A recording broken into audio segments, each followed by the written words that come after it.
बरं ऐक ना, आता तू माझं एक काम करशील.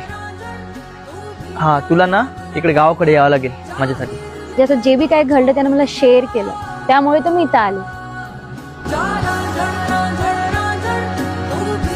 त्याने ज्या दिवशी मला प्रपोज केलं त्यानंतर तो मला दिसलाच नाही.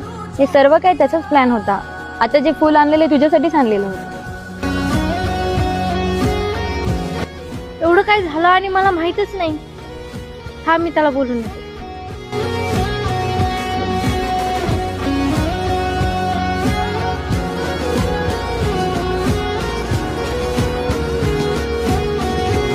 गेला वाटतं तो.